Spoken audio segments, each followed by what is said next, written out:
இந்த விஷுவல் வாரிஷ் பண்ற ஒரு ஆடியோ ஒன்று வந்து லீக் ஆயிருக்கு. அந்த ஆடியோ முதல்ல பார்க்கலாம். Hello Kavi, it's Sriram from.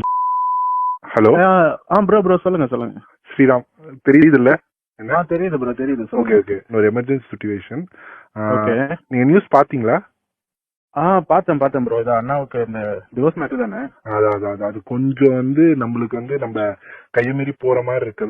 Look like discomfort சிச்சுவேஷன்ல இருக்க மாதிரி இருக்கு. இப்ப சீஃப் என்ன சொன்னாருன்னா, we have a tool kit. நம்மளுக்கு எப்பவுமே என்னென்ன பேசணும் ஒரு டூல் கிட் இருக்குல்ல, அதுல என்னென்ன இருக்குன்னா, கரூர் இஷ்யூ வச்சு அண்ணாவை முடக்க பாத்தீங்க, தென் ஜனநாயகனை முடக்கிட்டீங்க, தென் பிஜேபியோ திமுக கூட்டு சேர்ந்து அண்ணனை வந்து 2 நாள் சிபிஐ ஆபீஸ்ல வச்சு விசாரணைன்னு அலக்கழிச்சிங்க கூட்டணிக்காக. இப்ப வந்து இந்த எஸ்ஓபி எல்லாம் போட்டு அண்ணனை வந்து மக்களை பார்க்க விடாத பண்றீங்க. இதெல்லாம் மக்கள் பார்த்துட்டு தான் இருக்காங்க.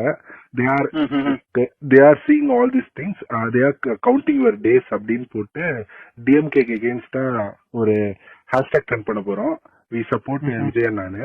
சோ நம்ம என்னன்னா லைக் கரூர் இஷ்யூ அப்ப என்ன எஸ்ஓஎஸ்ல ஒர்க். அதான் பாத்தீங்களா, டிஎம்கே எதிராக வந்து நம்ம வந்து ஹேஷ்டாக் வந்து ட்ரெண்ட் பண்ண போறோம்.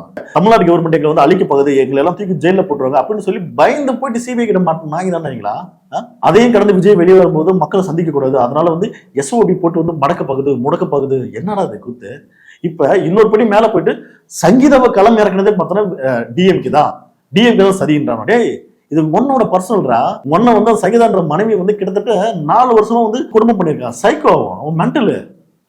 அவனுக்கு போய் சப்போர்ட் பண்ண விதமா இது வந்து டிஎம்கே சரின்ற. அது மட்டும் இல்லாம அந்த சங்கீதா, அதாவது விஜயோட மனைவியே, அவங்கள வந்து எவ்வளவு அவதூறமா எவ்வளவு கொச்சான வார்த்தை போட்டு டிவிக்கு அணில் பார்த்தனா